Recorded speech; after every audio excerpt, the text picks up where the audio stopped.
presence there. Beyond that, in terms of reaching out and being inclusive, he's done that too. And created for many people a comfort zone when I ran for the presidency in 84 and 88. And many others thought it was either laughable or something to avoid. He came to our business meeting here in New York because he has this sense of the curious and a will to risk to make things better. And so aside from all of his style and his pizzazz, he's a serious person who is an effective builder of people. Last year he was a part of our workshop, of our panel workshop on what are the challenges and opportunities. And so this, a year later, Donald Trump, for a few minutes, challenges and opportunities to embrace the underserved communities. Donald Trump.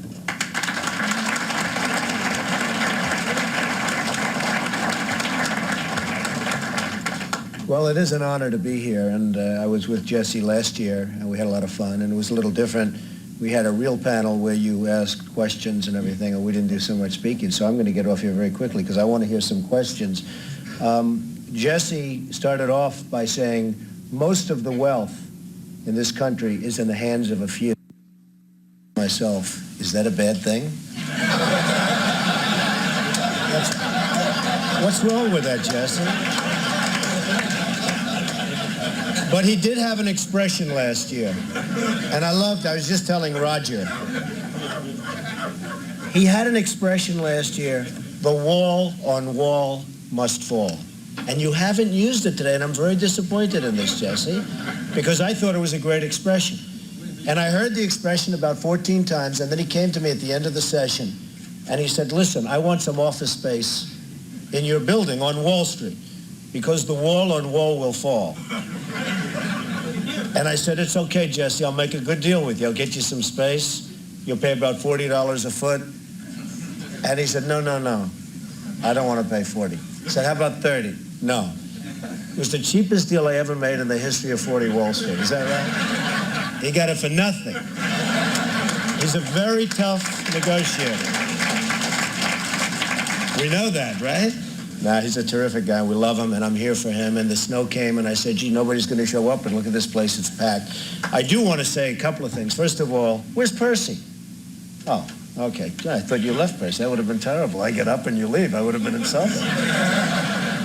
But, he's been a special friend of mine for 25 years, for a long time. And Percy was the borough president of Manhattan when I was really starting out, and he helped me so much on the Commodore Hotel, which he mentioned before, which became the Grand Hyatt, and so many other things. And he is really, and I listened to him speak, and I said to Roger and Roy, listen to those tones, listen to that voice. Have you heard that before, by the way? What a beautiful tone, and what a beautiful man, and we love him. You really were a big help to me right at the beginning, and I really appreciate it, and you've done some great jobs. So I just want to sort of acknowledge that. Now, another couple, I'm sitting here with this man, Roy. If you want to borrow money, but with him you have to pay it back. That's the best. But if you want to borrow money on Wall Street, you go see Roy, because there's nobody like him at Goldman Sachs. And if you do want to run for president, you see this guy, you're 3-0. And when he left Bush, you know what happened to Bush's last campaign, folks? It wasn't very pretty. And now we have President Clinton, who's coming tonight. And I guess you like President Clinton very much, right, Jesse? Huh? Stand up and say it, Jesse.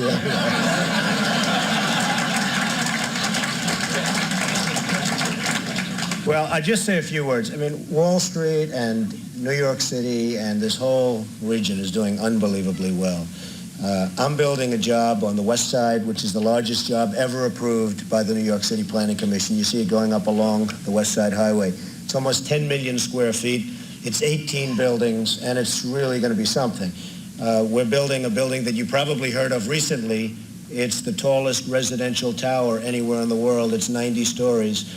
People aren't happy about the fact that I'm building a 90-story building in New York City, but it's an as-of-right. It's called an as-of-right building, meaning you can do it by zoning, and it's going to be truly magnificent, right directly across from the United Nations.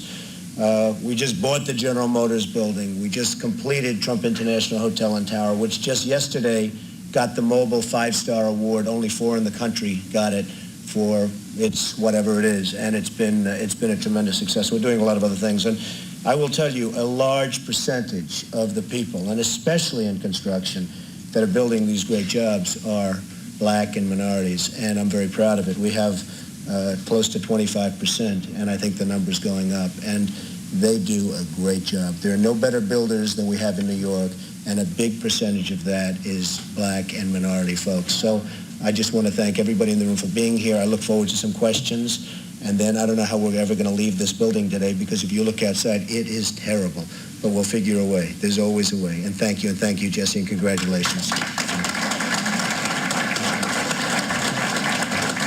Capitalists that helped you initially capitalize your business.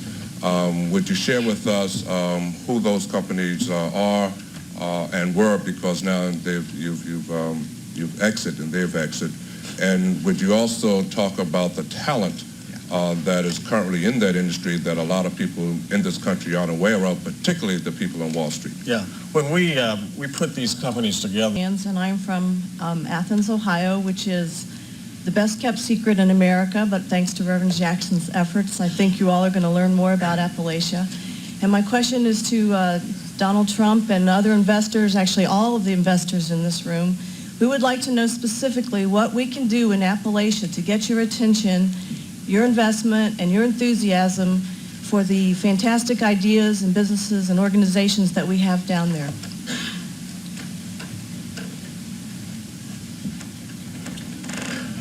Well, Jesse wants me in Harlem, and you want me in Appalachia, so I don't know what the hell. I don't know. What do I do, Charlie? Look at this legend. He sits there, doesn't say anything. Charles Rangel, he's a legend. Come on, stand up, Charles, will you? It's terrible. You should be up here speaking, Charles. Well, certainly it's something we'd love to take a look at, but I've got my own problems in New York. I can't get a 90-story building built. Maybe I need your help, Charles. I hear it's a tremendous place. I hear it's got great opportunity, and I'm sure it's going to be successful. And if you align yourself with Jesse, I have no doubt about it at all. Good luck.